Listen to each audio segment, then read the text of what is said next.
Oi, gente! Hoje vamos falar sobre os conceitos iniciais de elétrica. Então, tudo que a gente precisa saber para entender as próximas aulas que virão, que são as aulas de elétrica de fato, tá bom? Começaremos então pensando em um objeto qualquer, por exemplo, uma mesa, ou qualquer outra coisa que você queira imaginar.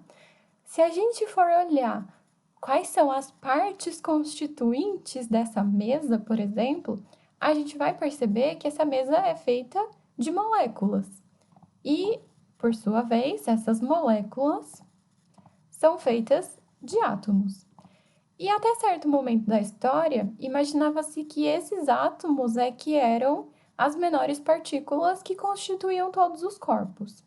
Então, basicamente, tudo seria constituído por essas partículas e o nome átomo significa que elas são indivisíveis. Átomos vem da ideia de indivisível.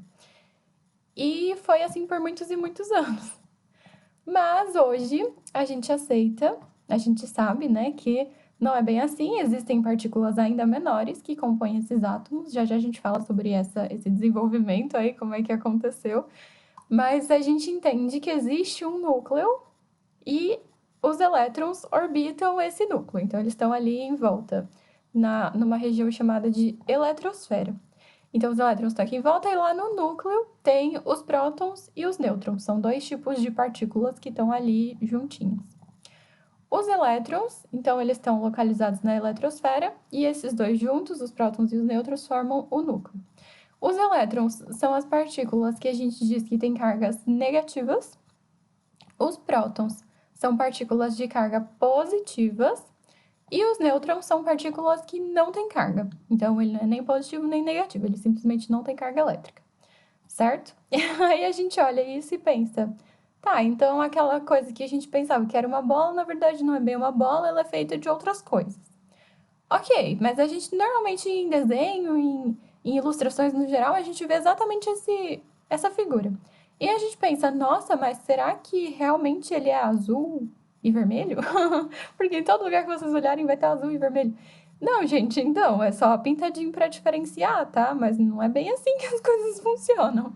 Isso é uma representação do átomo, uma tentativa de representar, para facilitar a nossa imaginação, podemos dizer assim. Mas, na verdade, se a gente fosse tentar ser um pouco mais realista e tentasse desenhar as coisas nas proporções, a gente poderia pensar o seguinte: se o átomo é aquela partícula bem pequenininha que constitui as coisas, né? Na verdade, ela tem uma unidade de medida de mais ou menos 1 angstrom. Angstrom é essa letrinha A com uma bolinha em cima, isso chama angstrom. E, na verdade, isso significa 1 metro, você pega 1 metro, divide ele em 10 elevado a 10. Isso é tipo 10 bilhões. Então, você vai dividir 1 metro em 10 bilhões de partes. Um angstrom é uma dessas partinhas. Então, você tem certeza que é uma coisa muito pequena. Muito pequena mesmo, tá bom? Agora, vamos imaginar, vamos fazer uma proporção.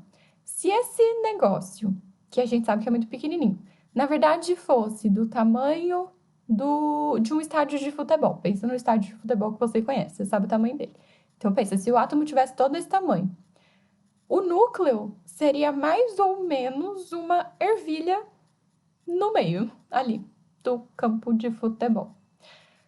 Então, vocês podem imaginar perfeitamente que em todo o resto teria um espaço onde os elétrons poderiam estar. E a gente nem sabe exatamente, assim, muito precisamente onde ele está, porque existe um negócio chamado incerteza. Mas a gente vai falar sobre essa incerteza muito, muito mais pra frente. Fiquem tranquilos, por enquanto a gente imagina que os elétrons estão ali em volta. E se a gente quiser ter uma noção melhor ainda do tamanho que teriam esses elétrons aí em volta, eles seriam mais ou menos do tamanho de um grão de poeira, o que já é pequeno, né? Mas aí lembra que a gente está fazendo uma proporção. Na verdade, um átomo não tem o tamanho de um campo de futebol. Na verdade, ele tem esse tamanhoquinho que chama angstrom. Então, isso é só pra gente ter uma noção da diferença de tamanho e do tanto de vazio que existe, de fato, em aquela bolinha lá que a gente chamava de átomo. Então, na verdade, ela não é nem indivisível e, na verdade, ela seria basicamente um grande vazio.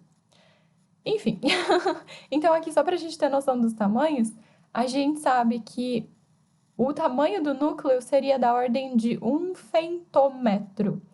Se vocês lembrarem lá dos prefixos, a gente sabe mili, micro, nano, pico, femto. O mili era 1000 vezes menor, o micro era 1 milhão, mili, micro, nano era 1 bilhão, o pico, trilhão, e o femto é esse número gigantesco para baixo, né, de pequeno. Então, a gente pode ter uma ideia de que é uma coisa muito, muito, muito, muito, muito, muito pequena mesmo, tá? E aí, como eu disse, nem sempre foi assim. Então, inicialmente tinha-se aquela ideia de que ele era indivisível, né? Era o chamado modelo da bola de bilhar, conhecido. Vocês estudam isso com muitos detalhes na química, né? Então, eu vou falar rapidinho aqui só pra gente dar uma recordada. Então, esse foi o modelo aceito por muito, muito, muito tempo. Até que veio um cara muito estudioso, né? Um cientista chamado Thomson, e ele fez um experimento em que ele emitia um feixe de partículas carregadas, né? De átomos, na verdade, né? Daquelas coisas que eles achavam que eram bolinhas. E ele percebeu que quando essa bolinha, né? Passava por uma região que tivesse uma placa carregada, uma positiva e uma negativa, esse feixe era desviado. Então, acontecia alguma coisa ali que fazia ele ser desviado. E aí, com isso, e com muito estudo, obviamente, ele concluiu que essa bolinha, na verdade, não era uma bolinha apenas, mas que ela devia ter alguma carga elétrica para ela sofrer influência de uma coisa que tem carga elétrica, certo? E aí, então, surgiu um novo modelo de Thomson, conhecido às vezes como pudim de passas, mas no fundo ele só queria dizer que tinha carga elétrica ali dentro. Então, provavelmente negativa, né? Já que ele era desviado no sentido da placa positiva. Então, já desde o começo a gente tem essa ideia de que os opostos vão se atrair, né? Mas aí, pouco tempo depois, surgiu um outro experimento. Surgiu não, né? As pessoas foram criando, foram estudando, foram testando, os cientistas, né? E aí, um outro cara chamado Rutherford, ele emitiu um feixe de partículas sobre uma folha de ouro. E aí, o que ele achava? A hora que essas partículas trombassem, elas iam voltar, né? Já que era uma bola ainda, mesmo que tivesse carga, ela continuava sendo uma bola na ideia deles. E ele percebeu que a maioria delas não voltava, tipo, uma ou outra voltava. A maioria atravessava, muitas vezes sem nem sofrer nenhum desvio na trajetória. Algumas tinham algum desvio leve, mas pouquíssimas realmente voltavam como ele achava que ia acontecer com a maioria. E aí, o que ele concluiu? Que boa parte do átomo, então, na verdade, não era matéria, né? Boa parte do átomo era o vazio, que eu acabei de falar para vocês, que de fato é. Então, foi assim que o modelo evoluiu para a ideia de um núcleo lá no centro, bem pequenininho, o resto vazio, onde possivelmente estariam os elétrons. Mais estudos, muito mais pessoas fazendo experimentos, fazendo contas, fazendo teorias, enfim, evoluiu mais um pouquinho ainda para o mais próximo do que a gente aceita hoje, que é o modelo de Bohr. E o modelo de Bohr teve um salto, diríamos assim, porque nele já entrou a ideia da física quântica, de que o elétron não pode estar exatamente em qualquer lugar, mas existem níveis onde ele pode estar e lugares onde ele não pode estar. E quando o elétron muda de um nível para o outro, ele emite fóton, e fóton basicamente é luz. Então, assim a luz é emitida. E aí surgiu a ideia da quantização da energia, ou seja, a energia não pode ser qualquer coisa, né? O lugar onde o elétron está não pode ser qualquer um. Ele precisa obedecer certinho a essa regra. Existem múltiplos onde ele pode estar. E essa é a ideia da física quântica. Então, por isso que eu disse que deu um saltão ali. E é mais próximo do que a gente entende hoje, tá? E aí a gente pode falar um pouco sobre carga elétrica. Aqui eu coloquei para vocês uma foto do apartamento onde eu morava quando eu estava na faculdade, lá em São Carlos. Inclusive, muitos abraços para a Carol, caso ela esteja assistindo meu vídeo. Saudades da Carol que morava comigo. Imaginem duas físicas morando em um apartamento estudando física. A gente se comportava de vez em quando como os cientistas lá da Grécia Antiga, por exemplo, os filósofos, né? Então, desde aquela época, eles sabiam que existiam determinados materiais, normalmente eles faziam isso com um material chamado âmbar, que se eles atritassem, ele tinha a propriedade de atrair outros materiais. E aí nós fomos testar, né? Só que a gente testou com materiais muito mais modernos, por exemplo, um canudo cor-de-rosa. A gente atritou ele com guardanapo, então a gente esfregou o guardanapo nesse canudo. E a gente percebeu, lógico que a gente já sabia que isso ia acontecer, né? Não é muito parecida a situação, mas a gente testou. E aí a gente percebeu que se a gente colocasse partes da parede, ele ficava grudado na parede. Isso é muito parecido com o que deu origem a todos esses estudos, que é o que os gregos antigos faziam de grudar os canudos na parede. E aí estava eu procurando mais fotos, né? Encontrei esse que tinha 3 fotos, mas no final da faculdade a gente tinha quase um arco-íris aqui de canudos exatamente nessa parede, cada um de uma cor diferente. Todo lugar que a gente encontrava um canudo de cor diferente, a gente trazia para atritar e colar na nossa parede. E basicamente esses canudos ficaram com a gente a faculdade inteira. E foi isso, eu não achei a foto da parede inteira colorida, espero que eu encontre um dia. Mas já deu para vocês terem uma ideia.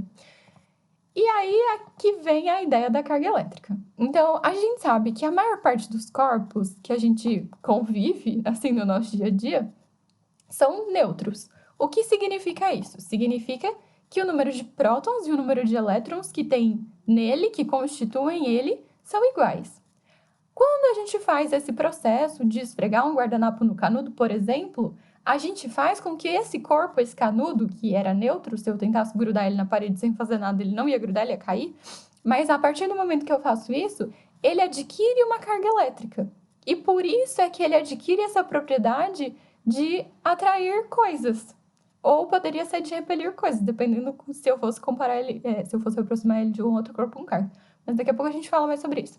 Então, basicamente, a gente fez com que o nosso corpo, canudo, fosse eletrizado. E graças a essa eletrização, ele tinha a capacidade de grudar na parede. E basicamente, o que é eletrizar, então? Um corpo eletrizado vai ser um corpo que tem um número de prótons diferente do número de elétrons. Mas a gente vai falar com mais detalhes sobre a eletrização na próxima aula. Hoje a gente vai focar mais na ideia de carga elétrica. Se a gente sabe que a carga elétrica vem desse desequilíbrio entre o número de prótons e o número de elétrons, então o valor dessa carga vai depender de quantos elétrons tem de fato, ou a mais ou a menos do que o número de prótons. Então, a carga elétrica a gente vai chamar aqui de Qzão ou Qzinho, dependendo, tanto faz o que você quiser chamar. Agora eu coloquei Qzão, mas na maior parte das vezes a gente usa o Q minúsculo para não confundir com calor lá na parte de termometria. Mas tudo bem, o importante é vocês entenderem a ideia, tá? Então, essa carga elétrica, no sistema internacional, ela vai ser medida na unidade de Coulomb, que é o C maiúsculo que a gente usa, porque é homenagem ao cientista que tinha o sobrenome Coulomb. E ele vai ser medido como o número de elétrons em excesso ou em falta. Se a gente tiver elétrons em excesso, lembra que a carga do elétron é negativa? Então, a gente tem muitos negativos. Então, essa carga vai ser negativa. Por isso que eu pus as duas opções aqui, para a gente lembrar que ele pode ser negativo ou positivo. Como eu vou saber? Depende se ele tem mais elétrons, ele vai ser negativo. Se ele tiver elétrons em falta, significa que ele tem mais prótons. E prótons têm carga positiva. Então, se tiver elétrons em falta, a carga dele vai ser positiva. E daí o mais ou menos já está explicado. Então, a carga é o número de elétrons que tem a mais ou a menos, multiplicado pela carga de cada um desses elétrons. E essa carga a gente chama de carga elementar. Porque até certo momento a gente imaginava que era a menor carga possível que existia. Mas, daqui a pouco a gente vai falar, ela não é exatamente a menor carga possível que existe. Porém, na hora que a gente vai fazer processos de eletrização, essa carga elétrica do corpo sempre vai mudar como múltiplos dessa carga elementar, porque sempre ele vai ganhar ou perder elétrons. Então, é sempre a carga de um elétron inteiro que ele vai ganhar ou perder, ou de vários elétrons inteiros. Então, é por isso que a gente usa essa fórmula para carga elétrica. E o valor dessa carga elementar, que é tanto a carga do elétron quanto a carga do próton, eles têm exatamente o mesmo valor de carga, apesar de um ser negativo e o outro ser positivo, né? Mas o valor da carga deles é o mesmo. É 1,6 vezes 10 elevado a menos 19 coulomb. Então, é um número bem pequenininho. 10 elevado a menos 19 é 0,0000000, enfim, um monte de zeros, mais especificamente 0,18 zeros, aí 16, tá? É essa a ideia. Mas, como eu disse, a gente já sabe que não é bem assim. eu digo os cientistas, né, a comunidade científica descobriu, né, a partir de mais estudos e mais experimentos e muito mais estudos, que o próton, na verdade, não é a menor carga possível, mas que existem partículas que compõem esse próton. Então, por exemplo, um próton e o nêutron também, a gente sabe que eles são feitos de quarks. Quarks é o nome dessas partículas que compõem eles. E existem diversos tipos de quarks. Mais especificamente, os que compõem o próton são 2 quarks up e 1 quark down. E o nêutron ao contrário, são 2 quarks down e 1 quark up. E a carga desses quarks, a do quark up é mais 2/3 da carga elementar, lembra do exemplo do slide anterior?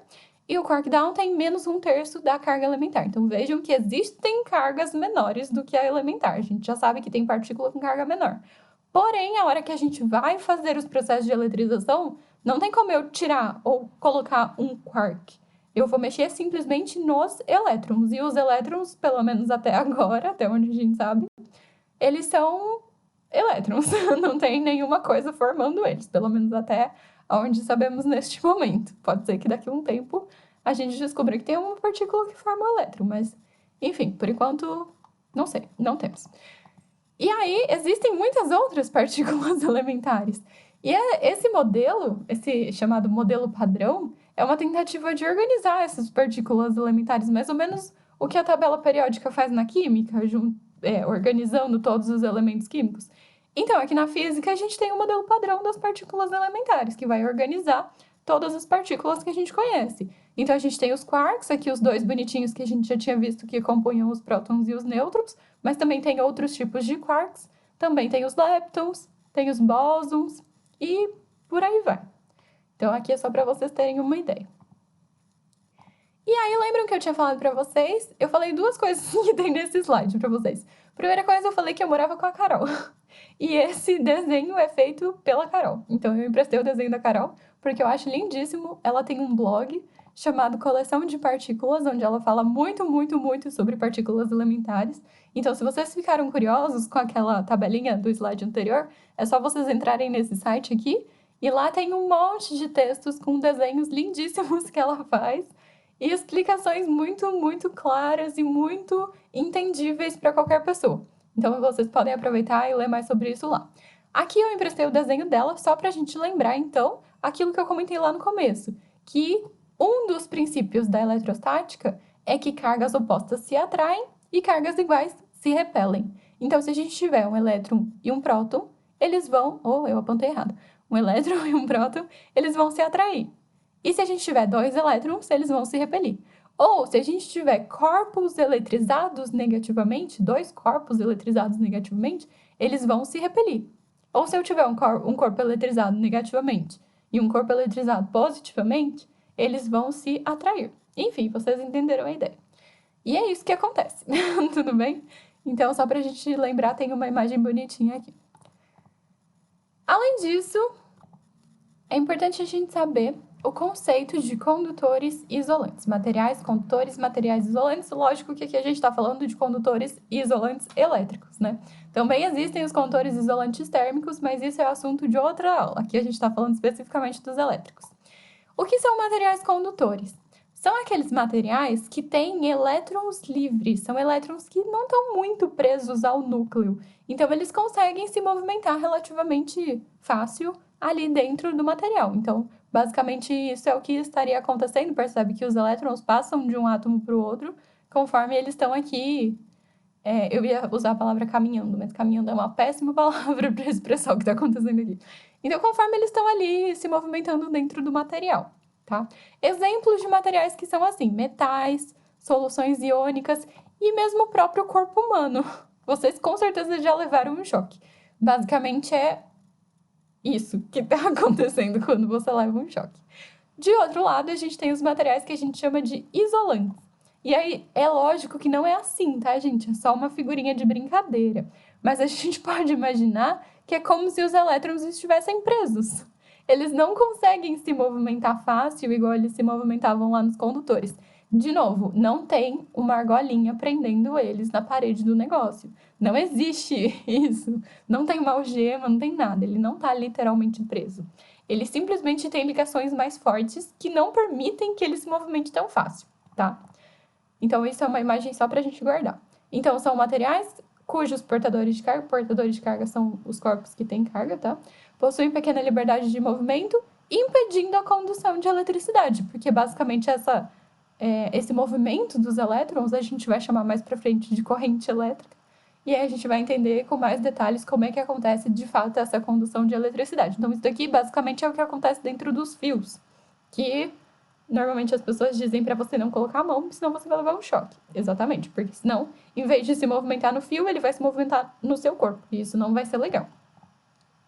E exemplos disso são vidro, plástico, borracha, lã, ar, madeira. E aí você deve estar pensando, pera, ar é isolante? Então, quando chove e dá um trovão, como é que a gente vê? Aliás, trovão é o barulho, né? Dá um raio. Aliás, raio é a junção do relâmpago com o trovão, né? O relâmpago é o nome que a gente dá para a luz e o trovão é o nome que a gente dá para o barulho. Então, vamos chamar de raio. Como é que pode cair um raio, que basicamente é uma supercondução de eletricidade, e ele passa pelo ar, se o ar é condutor? Aí entra um pequeno detalhe. A gente tem o pequeno detalhe de que existe um valor máximo de campo elétrico que um certo material consegue suportar. Então, se a gente tem uma energia muito, muito, muito grande, mesmo que o material seja isolante, ele vai deixar de se comportar como um isolante e vai passar a ser um condutor, que basicamente é o que acontece quando cai um raio. Então, a gente diz que aconteceu um rompimento da rigidez dielétrica, só para dizer de um jeito mais fisicamente bonito. Então, basicamente, isso é o que acontece com os relâmpagos. Além disso, a gente tem dois outros materiais, que são os chamados semicondutores e supercondutores, que pode ser que vocês já tenham ouvido falar, então eu vou comentar rapidinho, mas não é o nosso foco agora, tá? Agora, se vocês souberem a diferença de condutores e isolantes, já tá maravilhoso. O semicondutor, como o próprio nome diz, ele é mais ou menos condutor. Então, a gente sabe que ele é um isolante, na verdade, só que com um pouquinho de energia, ele já vira condutor. Então, ele é um meio termo, diríamos assim. Ele não precisa de tanta energia assim, como seria o caso do ar, porque tanta energia que tem em um raio, né, gente, é absurdo. Mas ele consegue se comportar como condutor em determinadas ordens de grandeza de energia. E um supercondutor é um material que, em determinadas situações também específicas, vai conseguir movimentar essas cargas aqui, os eletrõezinhos vão se mover por ele, sem muita resistência. E a gente vai estudar essa parte de resistência também mais pra frente. Mas só para vocês terem uma ideia, então ele seria bom porque não haveria perda de energia no caminho. Ele seria uma coisa bem aproveitada, diríamos assim. Aí, estamos terminando a aula de hoje. A gente vai falar sobre uma coisa chamada gaiola de Faraday, também conhecida como blindagem eletrostática. Basicamente, o que acontece? Por que esse cara aqui dentro tá super felizão? Inclusive, eu peguei desse site aqui, chama Show da Física. Se não me engano, é da Unicamp. Por que ele tá de boa lá se ele tá levando um choque? Vocês estão vendo que isso daqui é um raio, né? Tipo um raio. E ele tá tranquilíssimo, vivíssimo lá dentro, até tá sorrindo. Então, o que acontece? Essa coisa que tem em volta dele, essa gaiola aí, parece uma gaiola, né? Ela é feita de metal. E metal é um material condutor. E em materiais condutores, as cargas, lembra, conseguem se mover livremente. E elas se movem livremente, se concentrando e se distribuindo na superfície desse condutor. Então, o que acontece? O interior fica livre, fica sem carga, fica tranquilo. Então, ele está protegido, porque toda a carga que está vindo desse raio vai ficar distribuída pela gaiola. E não lá dentro, vai ficar só em volta, na superfície da gaiola. E ele está protegido. Por isso que se chama blindagem eletrostática. E tem mais um detalhe interessante sobre isso, é que ainda falando sobre as cargas distribuídas na superfície dos condutores, se esse condutor tiver um formato de alguma coisa pontuda, percebam que as cargas ficam muito mais concentradas na parte onde tem pontas. E essa parte onde tem pontas, então, vai ser muito útil se a gente quiser fazer alguma coisa. Por exemplo, atrair uns raios, que basicamente é o que fazem os para-raios, né? Então, só para a gente se localizar fisicamente aí, aqui a gente vê uma maior concentração das cargas, e isso é o que a gente chama de poder das pontas. Então, a parte onde tem ponta vai ter uma maior concentração de cargas. E se a gente tiver uma super ponta, imagina numa cidade, você tem um prédio super alto e lá em cima você ainda tem uma coisa pontuda de metal, condutor. Se eu tiver uma carga concentrada ali e a nuvem tá ali relativamente perto, né? Em vez de ela simplesmente descarregar em qualquer lugar, ela vai ser atraída ali, as cargas vão ser atraídas por esse para-raio. E aí, em vez de deixar todo o resto em perigo, diríamos assim, essas cargas já são atraídas pelo para-raio e já são enviadas lá para o solo, onde não vai fazer mal para ninguém, e daí todo mundo fica protegido graças a isso. Certo? Então é isso, gente. Na próxima aula a gente fala mais sobre eletrização.